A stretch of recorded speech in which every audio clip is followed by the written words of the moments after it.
The sirens had stopped long before the world returned to sound. Lena Verrill stood barefoot in the museum's marble lobby, not blinking, not moving, not speaking. Her right hand dripped something dark and sticky, paint, she hoped.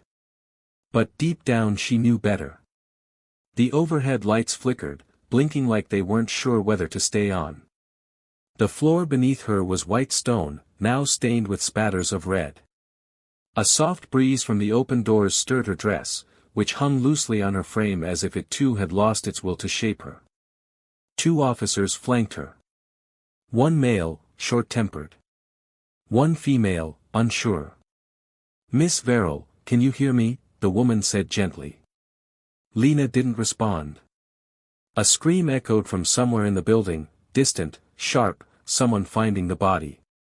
The gallery director had tripped, fallen, cracked his skull, they said. But none of them had seen Lena, just standing there, charcoal still smeared on her fingers, lips parted like she'd been caught mid-breath. The male officer stepped forward. "Ma'am, do you understand you're under arrest?" She blinked. Then nodded. 2. "Don't say anything," her lawyer, Clarice Boone, muttered without looking up from her tablet. "Not until I say you can." Lena sat across from her in the holding room, hands folded neatly in her lap, like a child awaiting detention. Her eyes were heavy-lidded but sharp. They took in everything, the flickering light overhead, the stain on the linoleum tile behind Boone's chair, the faint reflection of her own outline in the interrogation mirror. Clarice finally looked up. "You really aren't going to say anything, are you?" Lena lowered her gaze. The attorney sighed, removed her glasses, and rubbed her temples. "It's not helping your case, Lena. I understand trauma. I've represented dozens of clients who've gone mute under stress. But this? They're painting you as a cold-blooded sociopath. They think you're choosing silence. Maybe she was. Or maybe she was trying to remember. It wasn't like forgetting in the ordinary way, where you know something used to be there. This was different. The night of the gallery opening had vanished into smoke, like it had been painted over by someone who didn't care what had been underneath. Clarice snapped her fingers. "Are you listening to me?" Lena nodded once. The lawyer leaned forward. "Do you want to go to prison?" Silence. Clarice sat back, defeated. "Then give me something. Anything. A detail. A thought. A name." She didn't know what to say. So she said nothing. 3. The media had latched onto the story like vultures. Silent witness or silent killer? Museum mystery, artist accused in gallery tragedy. The woman who would not speak. Everyone had an opinion. Commentators speculated whether Lena had snapped. Psychologists on morning talk shows discussed selective mutism and repressed trauma like it was a game of guess the diagnosis. In the courtroom, no one looked at her like a human being anymore. Just a case. Except one person. He stood at the back of the gallery on the 6th day of trial, holding a worn leather messenger bag and a face that looked both apologetic and haunted. The moment Lena saw him, something fluttered in her chest. A memory, maybe. Or the ghost of one. 4. The courtroom was sterile, the way all things designed by architects without imagination are. Pale walls, darker suits, a sea of eyes watching her every movement. When they asked for witness statements, she expected more detectives, maybe a forensic expert. She did not expect him. "Theo Merrick," the man said, stepping to the front. "I'm here to testify for the defense." Clarice looked up sharply. "What?" "We didn't." "Permission to approach the bench," Theo added, voice shaking slightly. The judge narrowed his eyes. "And you are?" I volunteer with Quiet Rooms. It's a non-profit that offers mental health peer support." Lena blinked. The room waited. The judge nodded. "Proceed." Theo took the stand. The bailiff swore him in. He looked out across the courtroom, then down at Lena, and something gentle shifted in his expression. I met Miss Verrill the night of the gallery opening, he began. She was on a bench outside the venue. She looked overwhelmed. Like she was struggling to breathe. Clarice leaned forward. Did she tell you her name? She didn't have to. I'd seen her face before. She'd come to one of our open sessions about a month ago. She never spoke, but I remember her eyes. That kind of sadness is hard to forget. The prosecutor was already on his feet. Your Honor, none of this was in the pretrial disclosures. This witness. Continue, the judge said. But make it quick. Theo nodded. I offered her coffee. We sat for about 15 minutes. She mentioned being off her medication. Something about side effects. She said she wasn't sure she'd go inside, but I encouraged her. Told her even if it was a disaster, at least she tried. He looked at Lena again. And then she smiled. Not big. Just enough to know she heard me. Lena's throat tightened. She remembered. Not the smile. But the coffee. Bitter. Too sweet. Hands trembling as they reached for it. A voice that sounded like sunlight. You looked like you needed warmth more than caffeine. When court recessed for the afternoon, Lena sat in her holding cell with her sketchbook on her lap. She couldn't have pens, not after the arrest. Only charcoal. The kind that smudged if you breathed wrong. She drew his face. Theo's. The angle of his jaw. The nervous creases around his mouth.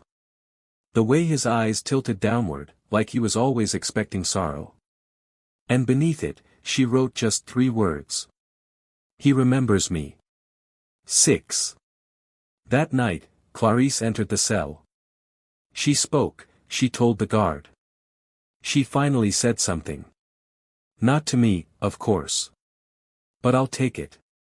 Lena didn't look up. Clarice dropped a folder onto the table. His testimony opened a door.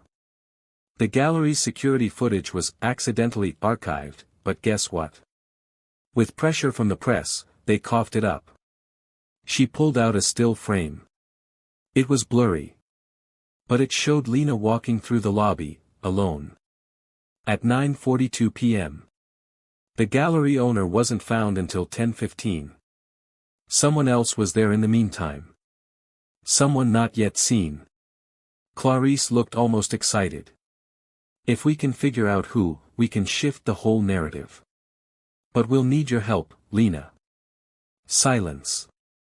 Clarice sighed again, more exasperated than before. Theo gave us hope. Now it's your turn. But Lena didn't answer. She was sketching again. This time, she drew a hallway. Long empty. At the far end, a man with his back to her. Calling her name. Always her name. 7. Theo didn't leave the courthouse that night. He waited near the steps, watching as the sun fell and the lights came on, one by one, down the avenue. When Clarice finally passed him, she stopped. You weren't supposed to testify. He shrugged. I couldn't let them paint her like that. I know what fear looks like. You're not in this professionally. No. You're in love with her.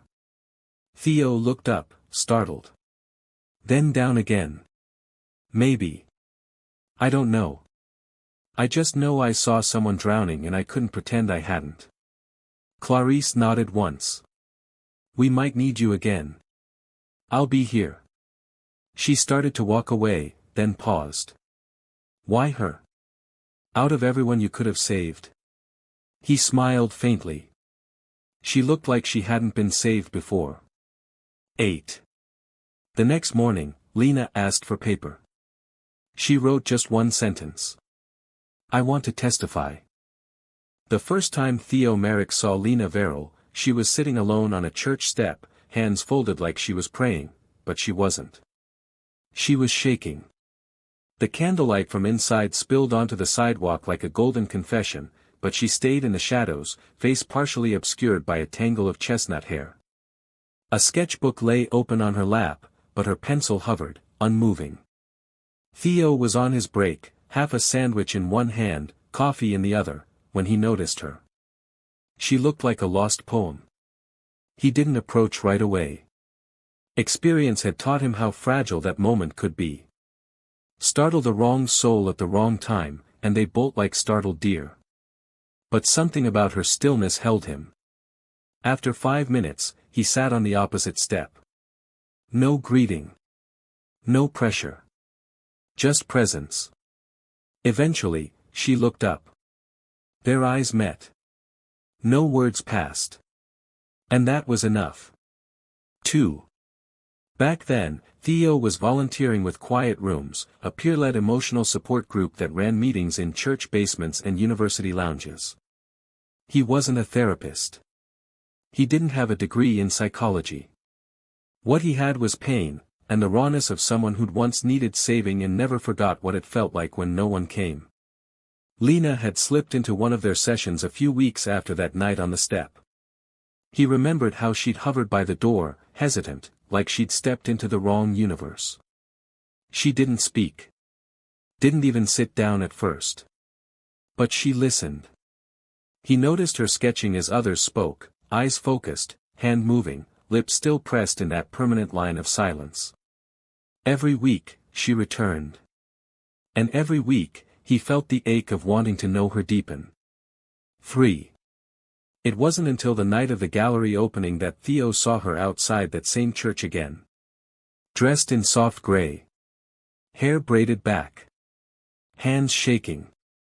A paper cup sat beside her, untouched. He had his own coffee. Offered it without thinking. You look like you need warmth more than caffeine, he said. Her fingers curled around the cup like it was breakable. I shouldn't go in, she whispered. The first time she'd spoken to him. Theo tried not to show how much it startled him. Why not? I'm not good with rooms full of people. He smiled gently. You don't have to be. Just walk through them. She hesitated. Then said softly, I don't trust myself. Then trust me, he said, not knowing why the words felt like more than just comfort. She looked at him for a long time. Long enough for something fragile to shift between them. Then she stood.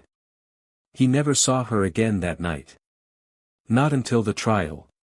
4. Now, seated in a downtown coffee shop days after his surprise testimony, Theo stared out the window, unsure whether what he'd done was brave or stupid. The world outside moved in grayscale, cloudy skies, suited pedestrians, taxicabs smearing rain on their windshields. His phone buzzed. Unknown number. He let it ring twice before answering. Hello? Theo Merrick, a woman's voice asked. Yes.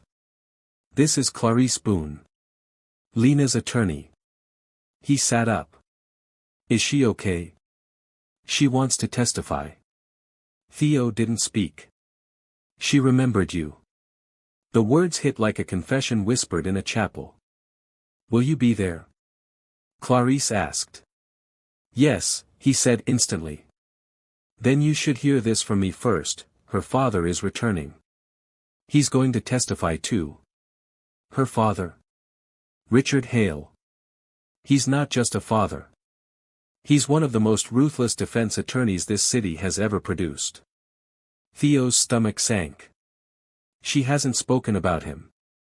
She wouldn't, Clarice said. He walked out on her years ago. But he called me today. Said, and I quote, she'll never be safe until the truth is public. Theo's grip tightened on the cup. She's going to need someone real when this starts unraveling, Clarice added. You seem like the only one she trusts. He took a breath. I'll be there. The next day, Lena stepped into the courtroom not as a defendant, but as a witness. She wore a navy blue blouse that floated when she moved, and a chain around her neck with a pendant shaped like a crescent moon. She carried her sketchbook under one arm, though it wasn't allowed on the stand. Her hands trembled as she was sworn in. Theo sat in the gallery. Their eyes met. And for the first time since it all began, she smiled. Small. Tired. Real. 6. Clarice led the questioning gently. Lena, she said softly, do you remember the night of the incident? Yes, she whispered. A murmur moved through the room. The judge banged the gavel for silence. What do you remember? Clarice asked. I remember the noise, Lena said. The guests. The pressure in my chest. Her voice was soft but firm, like she'd rehearsed it in her mind for weeks. I went to the East Hall. To breathe. Clarice nodded. What happened there? I ran into Martin. The gallery owner. Lena swallowed. He was angry. He thought I wasn't going to present my collection. Were you? No. I had pulled out earlier that day. I wasn't ready. He was furious. Did he touch you? Lena closed her eyes. Yes. He grabbed my arm. I pulled away. Clarice approached the bench slowly. And what happened after that? He followed me. I ran. Down the stairs. I tripped. She looked up, eyes glistening. He tripped too. A pause. I didn't push him. 7. Cross-examination was cruel. The prosecutor didn't hold back. You didn't push him. Yet you ran. Why? I was afraid. Of what? Of being blamed. So instead of calling for help, you stood in the lobby, covered in blood, doing nothing. I froze. The prosecutor leaned in. Or you waited for someone to find you so you could play the silent victim. Objection. Sustained. But the damage lingered. Theo watched her lower her head, and something inside him broke. 8. Later that day, the judge allowed a final surprise witness. Richard Hale. The courtroom doors opened. A man in his early 50s entered, gray suit, impeccable posture, cold eyes. Lena looked as though she'd been slapped. Her lips parted, but no words came. Richard approached the bench like it was a battlefield. I am here, he said, not to defend my daughter, but to expose a system that nearly destroyed her. He held up a thick file. This is Lena Verrill's medical record. Sealed by a judge at my request when she was 16. Clarice blinked. You sealed her medical record? She had a condition, he said, voice taut. One that made her panic under social pressure. Severe clinical anxiety. Episodes of dissociation. A wave of whispers. She was prescribed a drug that caused memory blackouts. I pushed for it. I paid for it. I thought it would help. He turned to Lena. I was wrong. His voice cracked. I left when your mother died. I buried myself in work. I thought giving you distance would protect you. It didn't. It made you invisible. Lena stared at him, stone-faced. I'm sorry, he said. And for the first time in her life, he looked sorry. 9. Outside the courthouse, rain began to fall. Theo waited near the column where he first saw her smile. When Lena came out, she didn't speak. She just walked up to him. They stood under the same overhang, watching cars splash through puddles, people hurry past. Finally, she said, he thinks an apology fixes things. Theo looked at her. Do you? No. Then, softer, but I needed to hear it. He nodded. And now? I'm tired. She leaned her head against his shoulder. I don't want to be silent anymore, she whispered. Theo placed his hand over hers. You don't have to be. Richard Hale hadn't worn a tie in 6 years. He owned dozens, silk ones, slim ones, hand-stitched by brands with names even other lawyers envied. But when his wife died, the knots started to feel like nooses. So he left the courtroom. Left the noise. Left Lena. She had been 17. Fragile in a way only a parent can recognize. Too sensitive. Too smart. She would not scream when she hurt. She would draw it. He tried to manage her pain with structure, therapy, medication. It felt rational at the time. Sensible. Strategic. But pain doesn't follow rules. And neither did Lena. 2. He stood outside courtroom 14B with a folder under his arm and a hole in his chest. He had made his name in rooms like these, rooms where emotion was a liability and silence could be weaponized. He knew the language of truth like it was a second skin. But this wasn't about truth anymore. This was about confession. He heard her name as the clerk called for recess, and for a moment, just a breath, he thought about leaving. About walking back to the train station and letting time finish the job he'd started years ago. Then the doors opened. And there she was. Free. He hadn't seen her in 4 years. Lena Verrill. Not Hale. She had dropped his name after graduation. She looked older and younger at the same time. Worn, but unbent. She had her mother's cheekbones, but his eyes, the kind that always looked like they were bracing for impact. When her gaze landed on him, something in it didn't flicker. It froze. He didn't expect tears. He would have preferred rage. But she gave him nothing. Just that cold, beautiful stillness that said, "You don't get to be here now." 4. Clarice Boone pulled him aside just before he took the stand. "You really think this is going to help?" she asked, skeptical. Richard straightened his cuff. "It won't help me." "Good. Because she doesn't want your help.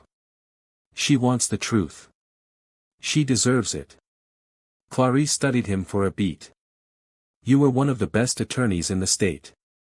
Now you're playing broken father for the court." "I'm not playing anything," he said. "I let my daughter fall apart alone. Now I'm going to make damn sure the system doesn't blame her for surviving it." She didn't thank him. Didn't need to. He wasn't doing this for gratitude. Richard took the stand and unsealed the past. He spoke of Lena's teenage years, of anxiety so intense she once fainted before a school debate. Of prescription after prescription. Of private specialists who referred to her silence as emotional withdrawal. Of the sedatives he had greenlit without her full understanding. "She was a child," he said. "And I was a coward." He admitted to pushing for aggressive treatment, to hiding the severity of her dissociation from her art instructors, and, most damningly, to sealing her medical records under court protection when she turned 17. "Because I was ashamed," he said. "Not of her. Of myself." A pause. Her mother would have hated me for it. The courtroom was so quiet, you could hear the hum of the air conditioning. He looked out over the rows of observers. Found Lena's eyes again. Still silent. Still unreadable. 6. That night, he waited outside the courthouse. She passed him without stopping. "Lena," he called. She paused. Slowly turned. The look she gave him wasn't angry. It was worse. It was tired. "I never stopped thinking about you," he said. "Not for one day." "You just stopped showing up," she replied. "I thought space would help. You thought being a ghost would be better than being a disappointment." His throat tightened. "I was afraid I'd hurt you more." "You did," she said. "By pretending I didn't exist." She turned to leave. He called out, "I saw your sketches in that gallery. The ones in the East Hall." She froze. "You were trying to say something, even then." Lena didn't turn around. But her voice came, soft and fractured. I was saying goodbye. 7. Back in her apartment that night, Lena sat on the edge of her bed, staring at a photograph she hadn't touched in years. Her mother. Her father. Herself, age 9, smiling. Back when her father held her like she was unbreakable. Before his voice grew cold and his presence vanished. She hadn't forgiven him. She wasn't ready to. But maybe forgiveness didn't start with letting go. Maybe it started with hearing. 8. At the next court session, new evidence surfaced. Theo sat beside Clarice at the table. His leg bounced under the table, nerves, or guilt, or both. The gallery had finally released raw security footage, unauthorized. A staff leak. Likely spurred by media pressure. At 9:57 p.m., a figure entered the stairwell after Lena. Tall. Male. Face obscured by a hat. The prosecution faltered. It wasn't Lena alone. There was someone else. And he hadn't come forward. A ripple moved through the room. Clarice leaned to whisper to Theo. You see that? He nodded. Then turned to look at Lena. Her hands were gripping her chair. But her eyes were locked on him. Alive again. 9. When court recessed, Theo found her outside. Rain again. Always rain, lately. She didn't speak right away. Then, quietly, why did you come back that night? I told you, he said, I wanted to make sure you were okay. No, she said. The real reason. Theo sighed. Because I've watched too many people go through hell quietly. And I promised myself the next time I saw someone drowning in silence, I'd throw them a rope. She turned toward him. And what if they don't grab it? Then I hold it until they do. A beat. Then Lena said, you don't know me, Theo. Not all of you, he agreed. But I know the girl who shook while holding a paper cup like it was her last tether to the world. I know the artist who drew pain like it was a second language. And I know the woman who stood in a courtroom full of strangers and told the truth when it cost her everything. He stepped closer. I know enough to want more. She looked at him. The rain softened to a mist. And she whispered, then keep holding the rope. Naomi Skye didn't believe in love stories. She believed in contradictions. Deadlines. Word counts. The way people polished their lies until even they forgot what was true. She didn't believe in clean endings. Which was exactly why she couldn't stop watching the trial of Lena Verrill. There was something unwritten about it. Something that didn't fit the usual courtroom template of guilt, redemption, or scandal. It wasn't just a mystery. It was a pause.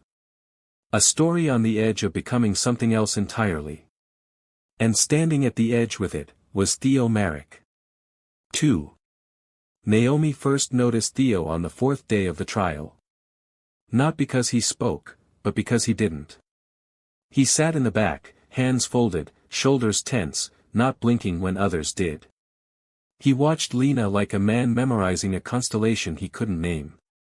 She couldn't place why that unsettled her. Until she realized she recognized the look. It was the same one she wore years ago, at her sister's funeral. Silent. Stubborn.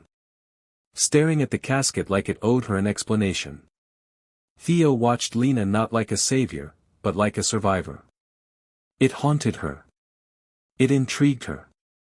And she hated herself for both. 3. As a journalist, Naomi wasn't assigned to the trial. She chose it. After covering 3 years of political corruption and one scandal involving a mayor, a bulldog, and a deeply inappropriate hot tub, she wanted something human. Lena's story had been picked apart by every tabloid and talk show host, but Naomi didn't care about gossip. She cared about silence. Why it existed. What it protected. And who it broke. 4. When Theo testified, Naomi watched from the second row. The courtroom leaned in. So did she. He didn't flinch under questioning. Didn't perform. He just told the truth the way people do when they've had to practice it in the mirror, just to stay sane. I wouldn't lie for someone I didn't care about, he had said. And Naomi, sitting there with her notepad and recorder and every instinct screaming to remain neutral, felt something twist in her chest. Because it sounded too real to be safe.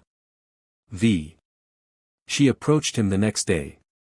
Theo was walking out of the courthouse, half shielded by a coffee cup and his own thoughts. She stepped into his path like a question mark. Naomi Skye, she said. I'm with the Tribune. He blinked. Are you the one who wrote the article about her artwork being a coded confession? No, she said coolly. That was someone else with a fondness for conspiracy and poor grammar. He raised an eyebrow. So what do you want? A real story. He sipped his coffee. And you think that's me? I think you're the only person in this mess who didn't ask to be in it, and didn't run from it either. Theo hesitated. Then said, walk with me. 6. They strolled 3 blocks in silence. Naomi didn't record. She didn't need to. What are you hoping to find? Theo asked. I don't know, she admitted. I've been doing this too long. People lie, they cry, they smile on camera, then break off stage. It all feels like a loop. And Lena breaks the loop. She is the loop, Naomi said. But something about her silence, it's not void. It's pressure. She's not quiet because she's afraid. She's quiet because she's choosing to be. Theo nodded, slowly. She chooses a lot of things most people can't, he said. They stopped at a crosswalk. I've seen that look you give her, Naomi added, quieter. The one where your heart's trying to stay silent, but your eyes won't cooperate. Theo chuckled. You're very observant for someone who claims not to believe in love stories. I said I don't believe in clean ones, she replied. Their eyes met. And suddenly, the world felt very loud. 7. That night, Naomi wrote nothing. She stared at her laptop screen, fingers hovering above the keys. She had enough material for 5 articles. The misdiagnosis. The buried medical records. The recovered footage. Even the mystery figure in the stairwell. But the part that haunted her most was the way Lena and Theo existed in between the evidence, like something real, slow-burning, and inconvenient. So instead of writing the story the newsroom expected, Naomi scribbled down one line. She is not a victim. He is not a hero. But they are, somehow, enough. 8. The next day, Theo found her outside the courtroom steps. You didn't run the piece, he said. Naomi shrugged. Didn't feel right. You're a reporter. I'm also a human being. Theo watched her for a long moment. Then, quietly, why does this matter to you? Naomi exhaled. Because I spent half my life trying to write what's true. And the other half running from it. Your sister, he said. The one who died. Her shoulders stiffened. You Googled me. He nodded. I wanted to know who was watching me like I was made of landmines. Naomi offered a tight smile. She overdosed. We hadn't spoken in 6 months. I wrote a column the week after about how healing is messy and time doesn't owe us anything. People called it brave. I felt like a fraud. I'm sorry. I'm not, she said. Because that loss made me chase every broken story I could find. And now? Naomi looked toward the courthouse doors, where Lena was about to testify again. And now I think sometimes, it's not about telling the world what happened. Sometimes it's about letting 2 people write their ending without the whole world reading it first. Theo smiled. It wasn't wide. But it was real. 9. When Lena took the stand again, Naomi didn't write. She didn't record. She just watched. As Lena described the figure in the stairwell. The shadow she hadn't dared to name. The voice that wasn't Theo's. She spoke clearly. Softly. But not like someone trying to be heard. Like someone finally deciding to speak. After the trial adjourned for the day, Lena stood near the marble sculpture in the courthouse lobby, alone. Naomi approached. The two women looked at each other for a beat, two witnesses to each other's silence. I didn't expect you to come talk to me, Lena said quietly. I didn't come to talk, Naomi said. I came to say thank you. For what? For reminding me that quiet people aren't empty. Lena tilted her head. You're the reporter. I was, Naomi said. Now I'm just a woman watching a girl draw a courtroom back into focus. Lena smiled faintly. That's poetic. Don't get used to it. They shared a quiet laugh. Then Naomi said, you know, you and Theo. Lena held up a hand. Don't write about it. Naomi nodded. I won't. But if I ever forget how it felt, Lena added, maybe you can remind me. Naomi tapped her temple. Already filed. And with that, she turned and walked away, no byline, no camera, no headline. Just the truth, carried between them.